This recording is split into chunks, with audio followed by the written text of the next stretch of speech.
आणि आता बातमी राज्यपाल नियुक्त 12 आमदारांच्या नियुक्तीची आहे। ही नियुक्ती येत्या ऑगस्टमध्ये होण्याची दाट शक्यता आहे। साम टीव्हीला खात्रीलायक सूत्रांनी ही एक्सक्लुझिव्ह माहिती दिली आहे। याच आमदारांच्या नियुक्तीच्या मुद्द्यावरून महाविकास आघाडी आणि राज्यपाल यांच्यातील वाद शिगेला पोहोचला होता। तो वाद सर्वश्रुत आहे। अखेर ऑगस्ट महिन्यात ही नियुक्ती होणार असल्याची माहिती आता समोर येते। ग्राफिक्सच्या माध्यमातून त्यावर एक नजर टाकूयात। लवकरच राज्यपाल नियुक्त आमदार आहेत। भाजपकडे 6, शिवसेना शिंदे गटाचे 3 आणि राष्ट्रवादी अजित पवार गटाचे 3। मवियानं सरकार असताना 12 आमदारांची यादी राज्यपालांकडे खरं तर दिली होती।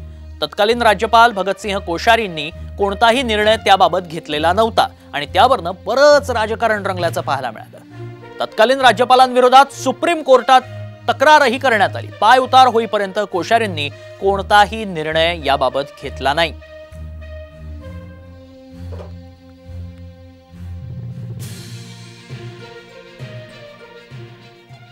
मवियानं सरकार असताना 12 आमदारांची यादी राज्यपालांकडे दिली होती।